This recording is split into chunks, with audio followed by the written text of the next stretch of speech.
This is amazing grace, amazing grace. This is amazing grace, Son of glory. Amen, amen. Welcome back.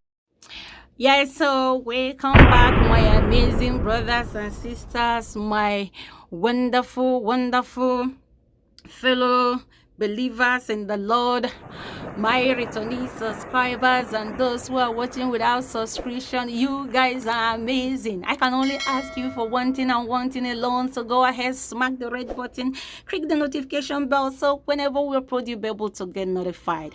On today's video, we are going to talk about the Nigerian Christians that have been marked for death. We are going to take our reading from the book of 2 Chronicles chapter 7 verse 14.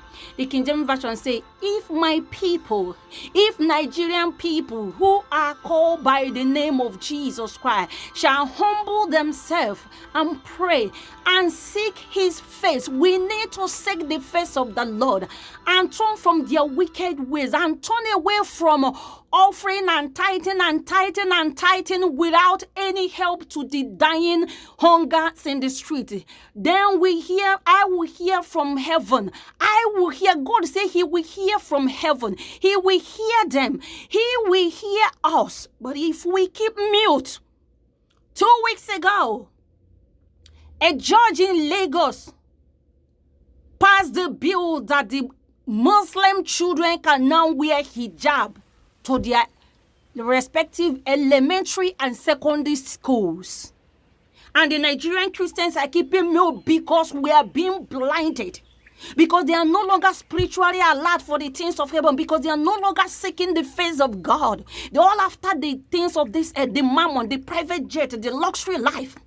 That is a mark of separation between the Christians and the Muslims, so that when they come to any school to attack them in Lagos, that they will not kill the Muslim children, but they will slaughter the Christians in their number.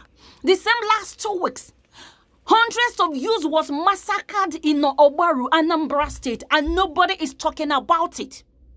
Why? Because Christians have been marked for death. Our spiritual leaders and our traditional leaders are keeping mute. They are now slaughtering pastors and ministers in their number, taking ransom. You know, sometimes I don't feel anything. You know why? Because a man called Obadiah Melafia made this suggestion last year, that for the Christians to prove who is larger in number in Nigeria, let the Christians go on strike for 1 week. No, nothing. And let's see who is who. Because the Muslims, the Fulani always say they are higher in number. But when you look for the GDP to prove that, you will not see anything. They targeted him in Yoruba land. They poisoned him. And they finished him up at the UNTH Abuja. They marked him. They declared him dead even when he was still breathing. My brothers and sisters, nobody is safe in Nigeria. You need to rise up. Let us see what the Bible says in the book of Proverbs 29. He says, he that being often reproved hardened his neck shall suddenly be destroyed, and that without remedy. When the righteous are in authority, the people rejoice. But when the wicked bearers rule, the people mourn. Nigeria is in turmoil. Nigeria is mourning because Buhari is dead. But the footprint of what the jihadists have mapped out is playing in Nigeria. Afghanistan is replicating itself in Nigeria. The people in uniform as armies and DSS and police, they are Fulani soldiers in the day and terrorists at night. Do you know that the attack on Buhari is just a cover? Because 24 hours there was no security at QJ prison. And the ISWAP and the ISIS, they came and attacked. They free all the Fulani jihadists in that prison. Do you know that? It is happening under a governing body. That is to tell you that Nigerian government is in the hand of the terrorists. And they are coming to kill the Christian. They are coming to annihilate the Christian. They are coming to destroy the Christian and take over their land, because the target is the oil in Biafra land. If the terrorists can have their hand in the oil in Biafra land, they can sponsor war from America to Europe to every corner without any restriction. And the West are keeping mute. You and I are the one to fund this war that is already in our doors. They go to Biafra land from village to village, burning down homes and houses, rendering them useless, just like them.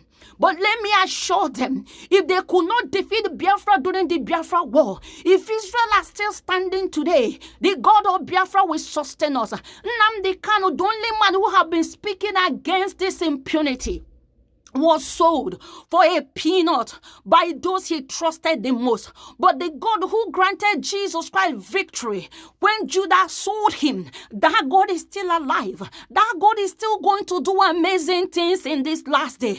People are going to see the last miracle on earth, which is the Biafra restoration.